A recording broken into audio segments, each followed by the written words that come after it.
Hey, True Believers, Englentine here with an If I Wrote. Now, you may be asking yourself, what is an If I Wrote? Because you're new? Well, it's very simple. We like to play pretend that a comic book company gave us the rights to any comic character or team that we would like to play around with, and they said, do whatever you want to do. The only thing limiting you is your imagination. Now, this is all about RIRI Williams. Created in 2015 by Brian Michael Bendis and Mike Deodato, she made her first appearance as RIRI Williams in Invincible Iron Man number 7, and then in The Armor in Invincible Iron Man number 9. She's gone on to be the absolute ultimate Mary Sue as far as her intelligence, as far as her capabilities, even taking over Latveria, and this angered readers to no end. So I decided, okay, let's see what we could do with this character. To be honest, at the time of the first recording of this video, RIRI Williams was the #1 requested character to do, and we figured in order to make her an interesting character, the first thing we have to do is to remove her from Tony Stark. She's no longer the second coming of Tony Stark. She needs to be her own character, so we have to basically break that link. So no, she's not going to be trying to be Iron Man. She's not going to have a Tony Stark AI hanging over her. This isn't exactly Firestorm 2.0, where Tony Stark is being Professor Stein and RIRI Williams is being Ronnie Raymond. We're going original here, ladies and gentlemen. See, to me, that always made her just a man with boobs. She's trying to be this guy, but with boobs. That's it. And in our case, we want her to have made her own armor on her own, sure, but for different reasons. Or, as a wise man in a movie once said, able to build this in a cave with a box of scraps. So yes, we are going to have her build her own suit of armor. And yes, it's going to be out of scraps. It's going to be out of stuff that she can buy. Stuff that she could buy at a scrap yard or a hardware store. It's going to be something that would be easily accessible for a person of her age and means. I also think that, now definitely in the beginning, that she was a little bit uneven. She built this armor. She was a huge genius, but then at times she seems to be unaware of the full capacity of her armor, and that just didn't make sense. So one of the ways we're going to get around this, one of the ways we're going to stop her from being an Iron Man clone, is that she is going to be a technopath. Unlike the sociopath she is right here in issue 8 of her own Iron Man series. Along with the ability to communicate with computers and machines, she's going to have a secondary power of being able to see how things connect and see how things work together. Plug A goes into slot B, which will activate C, will become very instinctual. And with these powers, she's actually able to start a business, get some money into the house, help the households, get some in the coffers where she can do her superheroing. However, she's not very good at business, and opens herself up to a takeover, and this allows us to bring in some villains who are not super powered. And not really villains, they're just very good businessmen. Also, the name Ironheart has got to go. I mean, come on, at this point we all know there's a Japanese porn movie called Ironheart that is... hold on, I'll be right back.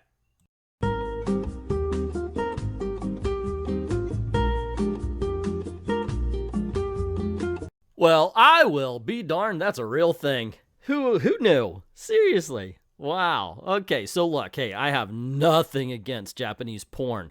That being said, I'm not so sure you want to name your 15-year-old superhero after a Japanese porn movie. So let's call her something different, like maybe Diamond, because that's only a stripper's name.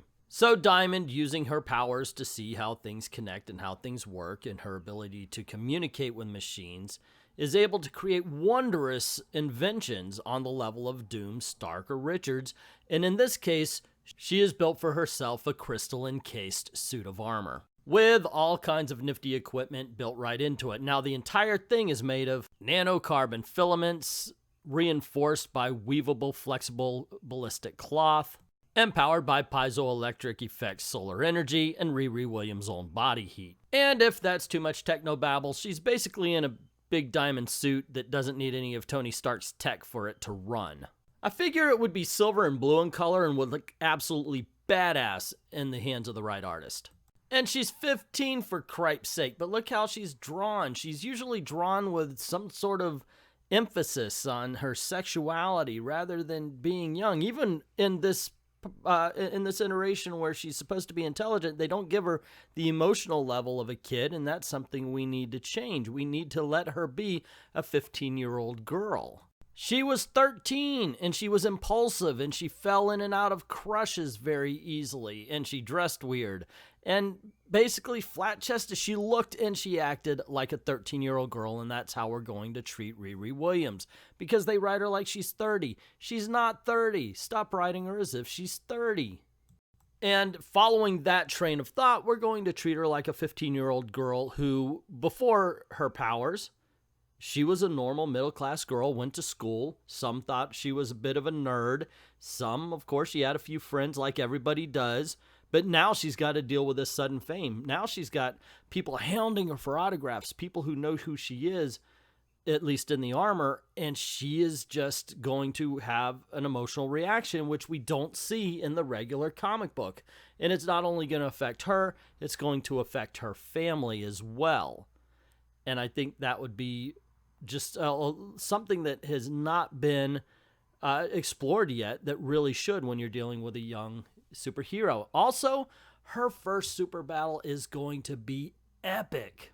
And I've got a great team of villains to do it. And it's a team that became a joke in Marvel Comics' eyes, who once was a Thor villain, who they used to be a threat, but now are just there to be kicked around by every newcomer. And I'm talking about the Wrecking Crew. And she is gonna get her ass whipped. She's gonna get her butt kicked. And I think that's the way it should be, because it's going to show this. Even though she's got the power to create the machinery and she's got the know-how to operate it, that doesn't make her a great fighter.